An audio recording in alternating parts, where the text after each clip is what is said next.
तेव्हा वाड्यात ते दोघंच होते. ते दोघे तिथेच होते आणि ते मला बघत होते. 1 मिनिट. हो बरोबर. एक गोष्ट जी माझ्या लक्षात आली नव्हती ती आता मला चांगली लक्षात येते. तो दरवाजा जेव्हा मी उघडला त्याच्यावर असलेली जाळ्या जळमट आधीपासूनच बाजूला सारलेली होती. आणि हो, ती पंती. इतर वेळा ती पंती दिवसाच्या वेळी जेव्हा जेव्हा मी तिथे गेलो तेव्हा मी पाहायचो. पंतीमध्ये तेल नसायचं, पाणी नसायचं.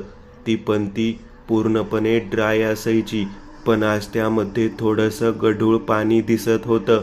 ते पाणी तिथे आपोआप तर आलेलं नाही. यस, म्हणजे ते त्या वाड्यातच होते. पण नक्की काय हवंय आता त्यांना? माझा वापर करून त्यांनी हे सगळं का केलं असेल? तो थोडासा कन्फ्यूज झाला.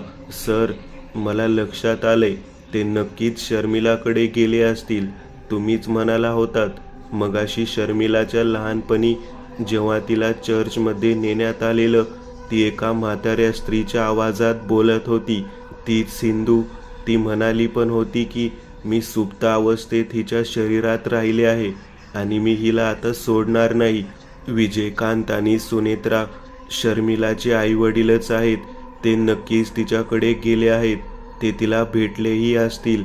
इतकंच नाही तर ते तिघं मिळून परत एकदा तीच गोष्ट करणार आहेत जी त्यावेळी अर्धवट राहिली असेल. केशवने अगदी बरोबर सांगितलं होतं. करेक्ट. यस, अगदी बरोबर आहे तुझं. काळाचा फेरा बघ. 30-32 वर्षांपूर्वी 3 लोक एका वाड्यात मारतात. नुकतंच त्यातील एका स्त्रीने एका बाळाला जन्म दिलेला. काळाचा फेरा असा की 32 वर्षानंतर आता ते सगळे परत एकदा भेटलेत काहीतरी मोठं करायला किंवा त्यावेळी अर्धवट राहिलेलं ते काम पूर्ण करायला. काय करायला हवं आता? राजने विचारलं. सर, पहिले तर आता तुम्ही शर्मिलाकडे जावा, तिला भेटा आणि अंदाज घ्या. ती लोक तिच्या आसपासच असतील. कदाचित ती देखील बेपत्ता असेल. कुणालाही न सांगता ती देखील त्या वाड्यातच आज उपस्थित असेल. पण तुम्हाला कळलंच नसेल. आणि जर ती अजूनही त्यांना भेटलेली नाही तर मग तुम्ही तिला घेऊन या. तिच्या आतमध्ये ती सिंधू अजूनही वास्तव्य करतीये. तीच तुम्हाला या पूर्ण रहस्याचा उलगडा करून देऊ शकेल.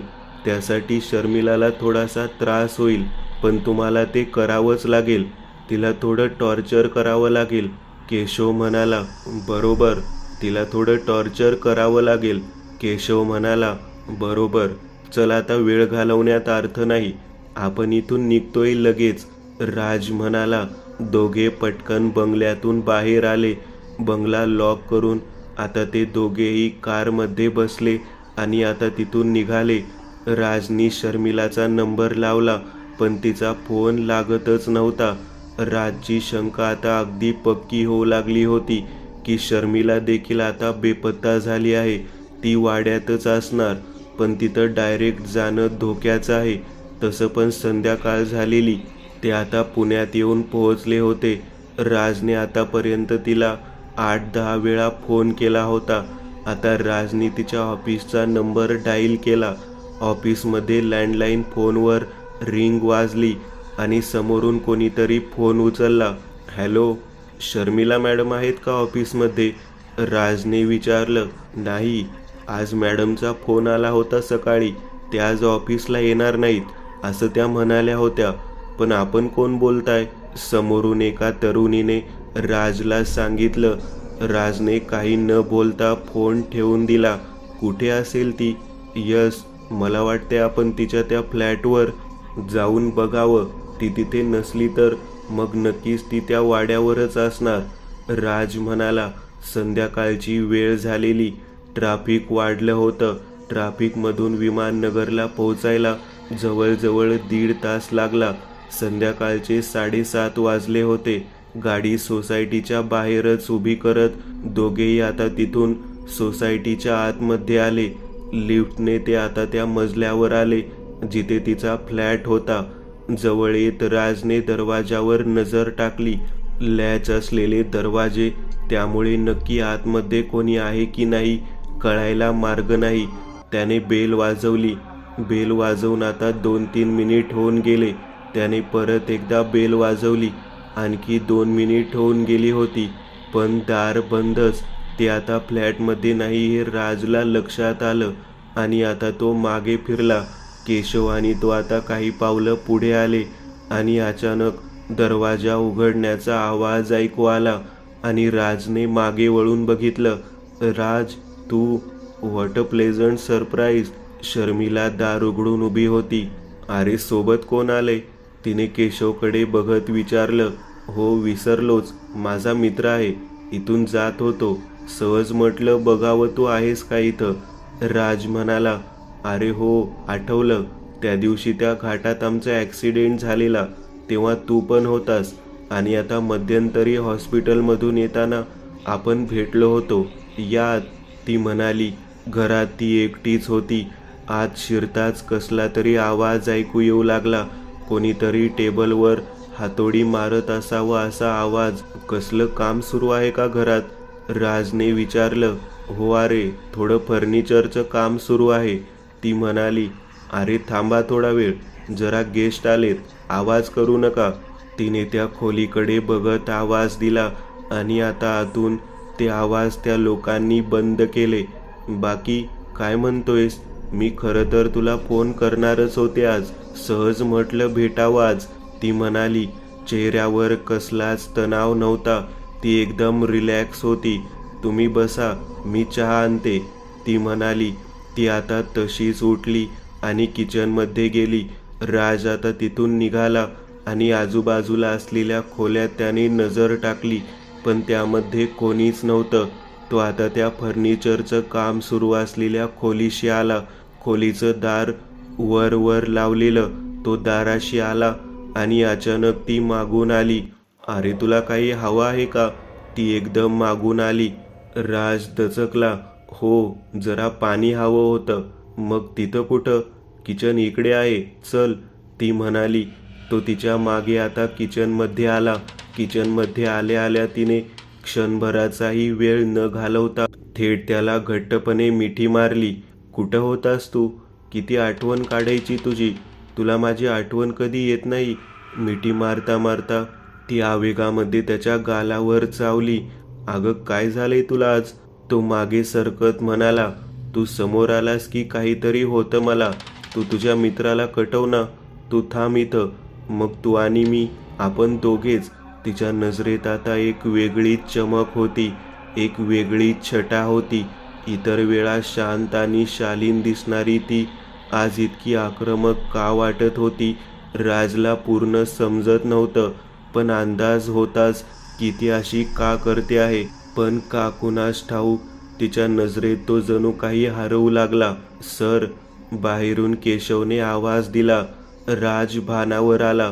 सर, तुमचा फोन वाजतोय, केशव बाहेरून म्हणाला. हो, आलोच. राज आता तिथून बाहेर आला. बाहेर त्याने फोन बघितला. फोनवर एक अनोळखी नंबर होता, पण फोन उचलायच्या आधीच कट झाला होता. ती आता चहा घेऊन आली. केशवने आणि राजने चहा घेतला. चल, आम्ही निघतो, एक काम आहे तेवढं करायचंय. राज आणि केशव दोघेही उठले आणि दोघेही तिची रजा घेऊन तिथून निघाले. ते दारातून बाहेर आले.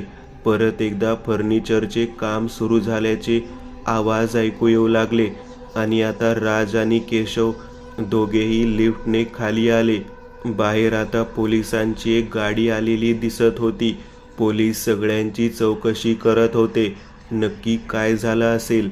राजच्या डोक्यात विचार आला, पण तितक्यात त्याचा फोन वाजला आणि तो अनोळखी नंबर आता परत एकदा फोनवर दिसू लागला.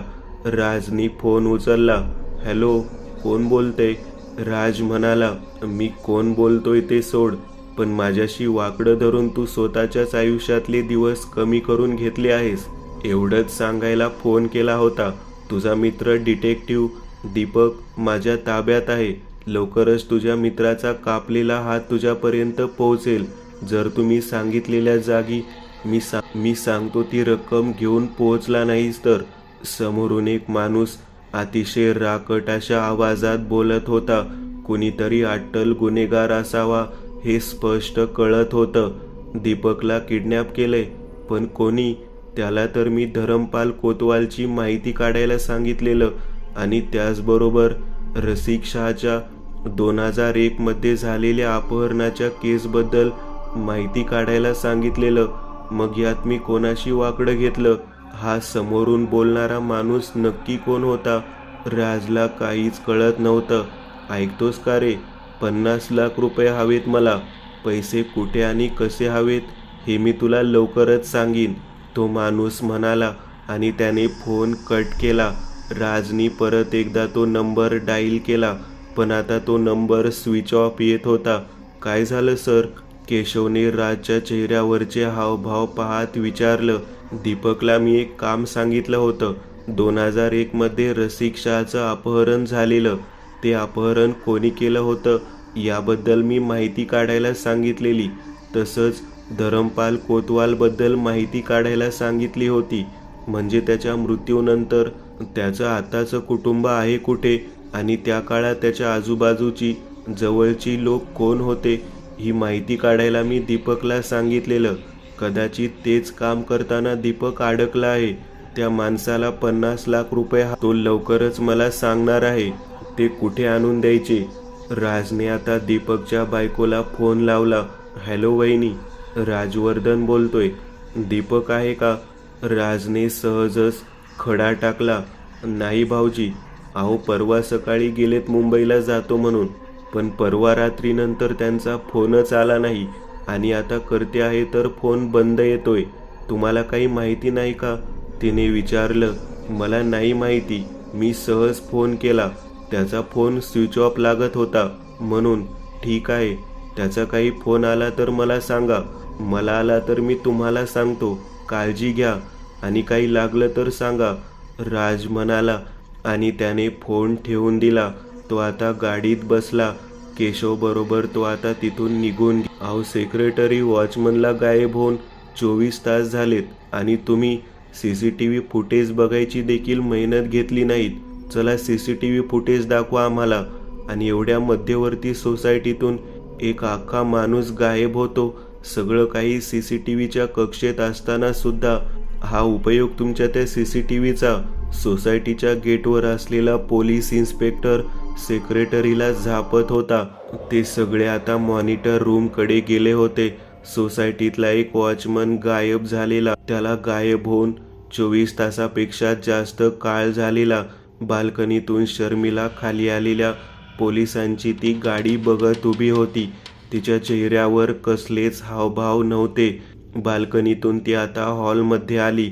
राजने चहा पिऊन समोर ठेवलेला कप तिने हातात घेत आणि स्वतःचे ओठ त्या कपाला लावले. आतल्या खोलीतून फर्निचरच्या कामाचा आवाज येत होता. कोणीतरी हातोडी ठोकत आहे असं वाटत होतं. तो कप तिने स्वतःच्या ओठांना लावत परत एकदा टेबलवर ठेवला आणि आता ती चालत त्या खोलीच्या जवळ आली. खोलीचे दार तिने उघडलं. ते दृश्य बघून सुरुवातीला ती थोडीशी चकित झाली, पण अचानक तिच्या चेहऱ्यावर एक स्मित हास्य आलं. खोलीत एक वृद्ध स्त्री आणि एक वृद्ध पुरुष होता.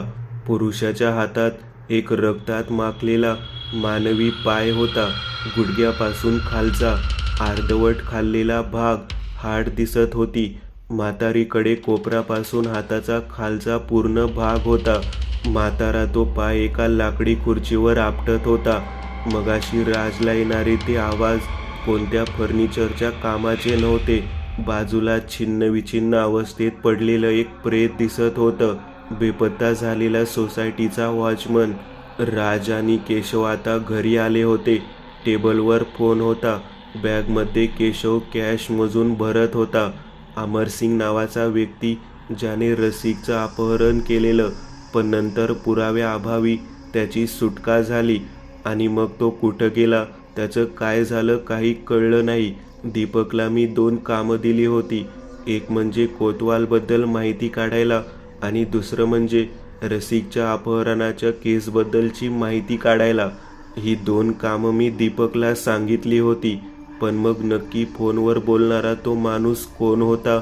तो म्हणत होता की माझ्या नादाला लागून तू खूप चूक केली आहेस, राज म्हणाला. केशवने आता 50 लाख रुपये बॅगेत मोजून भरले आणि बॅग बंद केली. Sir, 1 minute. तुम्ही मला जे काही सांगितलं आणि आता जे घडले त्यात एक गोष्ट आपण विसरलो. ते आपल्या लक्षातच आले नाही. केशव म्हणाला. कोणती गोष्ट? राजने विचारलं. सर, त्या रात्री विजयकांत आणि सुनेत्रासोबत त्या सिंधूची हत्या झाली. ती हत्या करणारा तो माणूस जो धर्मपाल कोतवालच्या सोबत कायम असायचा, तोच अमरसिंग तर नसेल. नंतर धर्मपालकडून तो कॉफिन योगायोगाने रसिकला मिळाला. त्या कॉफिनबद्दल सगळी माहिती असणारा धर्मपाल व्यतिरिक्त तो एकच माणूस होता जो कायम त्याच्या बरोबर असायचा. असं तर नसेल की त्या माणसाला हे कुठून तरी समजलं की रसिकने तो कॉफिन स्वतःकडे घेतला आहे, ज्यातून पुढं त्याची भरभराट झाली. तो कॉफिन त्या माणसाला देखील हवा असेल, त्यामुळे कदाचित त्याने रसिकचं अपहरण केलं असेल. पण रसिकने शेवटपर्यंत काही सांगितलं नाही आणि नेमकं त्याच वेळी पोलिसांनी त्याचा शोध घेतला आणि अमरसिंगला म्हणजे त्या व्यक्तीला अटक केली असेल. अमरसिंग म्हणजे तोच माणूस आहे ज्यांनी सुनेत्रा, विजयकांत आणि सिंधूची हत्या केली होती त्या रात्री. आणि त्यानेच लहानशा शर्मिलाला त्या चर्चमध्ये सोडलं, कारण तिच्या अंगावरचा जो स्वेटर होता त्या माणसाने देखील तसाच स्वेटर घातला होता असं तुम्ही मला म्हणाला होतात, केशव म्हणाला. आणि राजने क्षणभर त्याच्याकडे चमत्कारिकरित्या बघितलं. माय गॉड, तुझं डोकं तर अक्षरशः राजधानी एक्सप्रेसपेक्षा फास्ट पळते. केशव, माझं चुकलंच. तुला आधीच सगळं सांगितलं असतं तर मी इतका अडकलो नसतो, हे आता माझ्या लक्षात येतंय. आणि तितक्यात राजचा फोन वाजला. फोनवर दीपकच्या बायकोचा नंबर येत होता. राजने फोन उचलला आणि तिने बोलण्याची सुरुवातच रडत रडत केली. वहिनी, काय झालं? सगळं ठीक आहे ना? रडताय का तुम्ही? राजने विचारलं. अहो भाऊजी, एक पाकिट आलंय आता अर्ध्या तासापूर्वी. त्यात एक रक्तात माखलेलं बोट आहे आणि त्याचबरोबर एक अंगठी पण आहे. ती अंगठी दीपकरावांचीच आहे. कुणीतरी त्यांना खूप टॉर्चर करते. त्यात एक चिठ्ठी पण होती की ही तर फक्त पहिली इन्स्टॉलमेंट आहे. पोलिसात गेलीस तर त्याचा अख्खा हात कापून पाठवीन असं त्यात लिहिलेलं आहे. त्यांनी तुमचाही उल्लेख केलाय की पोलिसात तुम्ही जाऊ नका आणि त्या राजवर्धनलाही सांग की पोलिसांच्या नादी लागू नकोस. मला 50 लाख रुपये हवे आहेत, त्यामुळे जास्त चालाकी करू नका, ती म्हणाली. आणि राज आता उठून उभा राहिला. वहिनी, काळजी करू नका, मी काही वेळात तिथं येतो, सविस्तर बोलू, राज म्हणाला. आणि लगेचच केशव आणि तो दोघेही आता तिथून निघाले. ती बॅग देखील त्यांनी सोबत घेतली होती. आसावरी खालीच होती. दीपकला कुणीतरी किडनॅप केलंय. आम्ही दोघं त्याच्याच एका पोलीस मित्राकडे चाललोय, तो म्हणाला. ठीक आहे राज, पण उगाच नको ते धाडस करायला जाऊ नको आणि स्वतःची काळजी घे, ती म्हणाली. राज आणि केशव आता निघाले. सोबत 50 लाखाची बॅगही घेतली होती. काही वेळातच ते तिथून आता दीपकच्या घरी पोहोचले. हॉलमध्ये त्याची बायको रडत बसलेली. तिच्या समोरच ते पाकिट होतं आणि त्या पाकिटामध्ये ते बोट देखील तसंच समोर ठेवलेलं. अंगठी दीपकचीच होती. ते बघून राजचं डोकं फिरलं, पण त्याने स्वतःचा राग कसाबसा संयमित केला. भाऊजी, अहो बघा काय झालं, ती रडू लागली. वहिनी, तुम्ही शांत व्हा, मी आलोय, सगळं नीट करतो. मला सांगा, तो गायब एक्झॅक्टली कधीपासून झाला आणि त्याच्या आधी त्याने जे काम सुरू केलं होतं त्यानंतर तो घरी आला होता का? हो, ते घरी आले होते. त्या दिवशी ते सकाळी लवकर घरातनं निघाले आणि संध्याकाळी 5 वाजता परत आले. तेव्हा त्यांच्याकडे एका फोल्डरमध्ये काही कागदपत्र दिसत होती. ती कागदपत्र त्यांनी कपाटात ठेवली आणि तितक्यात त्यांना त्यांच्याच मुंबईच्या एका मित्राचा फोन आला. त्याच्याशी बोलत काही वेळ ते गॅलरीत उभे होते आणि मग तिथून त्यांनी लगेचच आत येत कपड्याची बॅग भरली आणि ते तिथून मुंबईला जातोय असं सांगून निघून गेले. पुढच्या दिवशी सकाळी त्यांचा एकदा फोन आला. दुपारी देखील मी त्यांना एकदा फोन केला.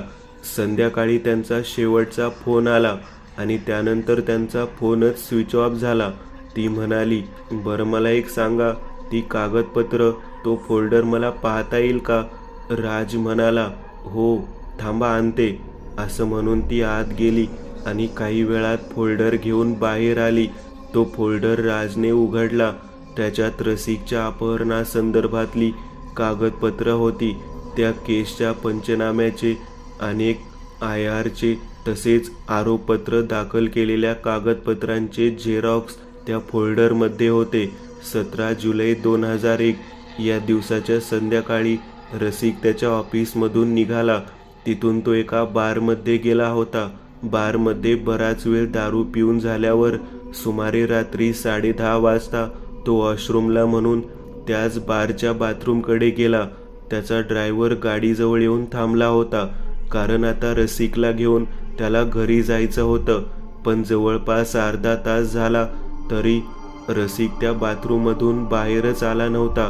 काही वेळानंतर ड्रायव्हर आत आला. ड्रायव्हरला रसिकने सांगितलं होतं की तू बाहेर जाऊन थांब, मी वॉशरूमला जाऊन येतो. पण अर्धा तास होऊनही रसिक आला नाही. त्यामुळे ड्रायव्हर जेव्हा आत आला आणि त्याने मॅनेजरसोबत चौकशी केली, तेव्हा मॅनेजरने बाथरूमचे दार त्याच्या माणसांना तोडायला लावलं. आतमध्ये येऊन पाहिलं तर वॉशरूमला मागच्या बाजूला असलेल्या खिडकीच्या काचा आणि खिडकीची झडप मोडलेली दिसत होती. तिथून रसिकला कदाचित ते अपहरणकर्त्यांनी बाहेर काढलं. पोलिसांनी मग FIR वगैरे दाखल करून घेतली आणि मग त्याचा शोध सुरू झाला. तब्बल 7 दिवसानंतर पोलिसांना तो लोणावळ्याजवळ एका पडीकाशा घरात जखमी आणि बंदिस्त अवस्थेत सापडला होता. यात पोलिसांना कोणता धागा सापडलेला नव्हता. रसिकनेच एका अनोळखी नंबरवरून घरी फोन लावलेला आणि फोनवर त्याने स्वतःचं लोकेशन सांगितलं होतं की तो लोणावळ्याच्या आसपास कुठेतरी एका पडीक घरात आहे. तो माणूस दारूच्या नशेत आता कुठेतरी बाहेर गेलाय आणि स्वतःचा मोबाईल विसरून गेलाय, म्हणून मी हा फोन करू शकलो, असं रसिक म्हणाला होता. 30 सेकंदातच मागून कुणाच्या तरी ओरडण्याचा आवाज आला आणि फोन खाली पडून बंद झाला. मग पोलिसांनी पुढच्या 5 तासात लोणावळ्यातील ती जागा शोधली आणि रसिक त्यांना तिथे खोलीत बंदिस्त अवस्थेत जखमी सापडला होता. मग पोलिसांनी तो मोबाईल नंबर ट्रेस केला आणि मग त्यांना अमरसिंग नावाचा एक माणूस नागपूरमधून सापडला, असे एकूण त्या केस पेपरवरून समजत होतं. पान पालटता पालटता राजला एक फोटो दिसला. तो फोटो बघून राजच्या आता लक्षात आलं, केशवचा अंदाज बरोबर होता. अमरसिंग म्हणजे तोच माणूस. लांब केस, मिशा मजबूत, शरीर यष्टी. याच माणसाने त्या रात्री सुनेत्रा, विजयकांत आणि सिंधूची हत्या केली होती. म्हणजे याच माणसाने रसिकला किडनॅप केलं होतं, कारण रसिककडे तो कॉफिन आहे हे कुठून तरी त्याला समजलं होतं. तो कॉफिन हस्तगत करण्यासाठी त्यांनी रसिकला अपहरण केलं होतं. अचानक राजचा फोन वाजला. त्याने फोन उचलला. 9 वाजलेत. 10 वाजता पुण्याहून तुला निघायचं आहे. पैसे घेऊन आता थेट तुला जुन्या मुंबई-पुणे हायवेने खोपोलीपर्यंत यायचंय.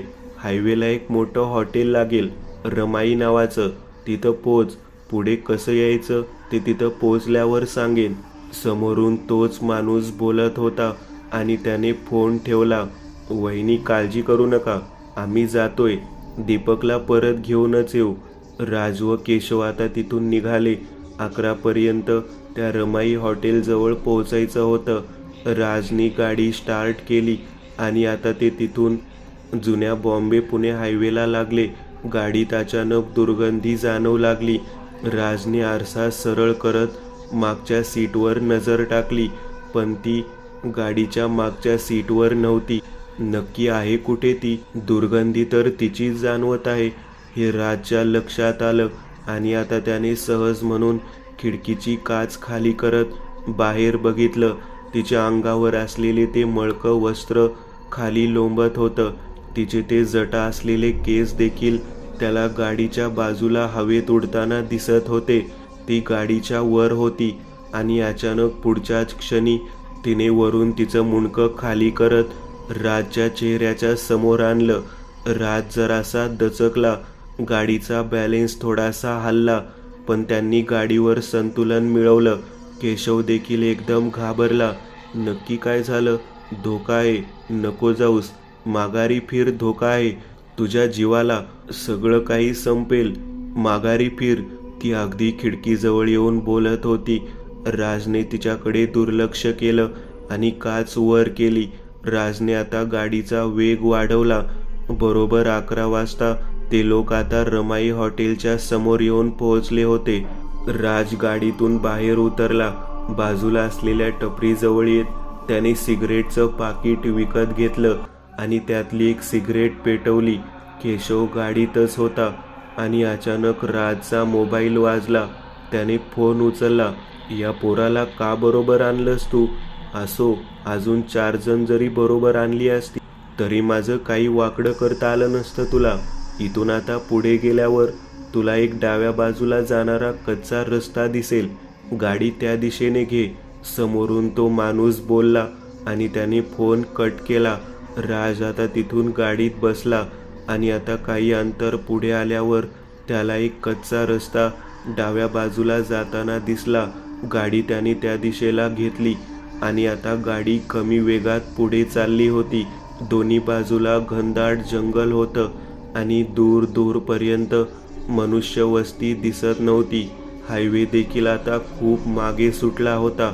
वातावरण थोडंसं भयान वाटू लागलं होतं आणि अचानक पाऊस यायला लागला. गाडीचा वेग आता पावसामुळे अजूनच कमी झाला. जवळपास 4 किलोमीटर झाले होते. हायवे मागे सुटला होता. अचानक राजचा फोन वाजला. परत त्याच माणसाचा फोन होता. काही अंतरावर तुला एक फॅक्टरी दिसेल. फॅक्टरीजवळ येऊन गाडी थांबव आणि काही वेळ गाडीतच बसून राहा. त्या माणसाने फोन परत ठेवून दिला. लगेच समोर एक फॅक्टरी दिसली. राजने गाडी आता फॅक्टरीजवळ आणत थांबवली. आता राज काही वेळ केशव सोबत गाडीतच बसून राहिला.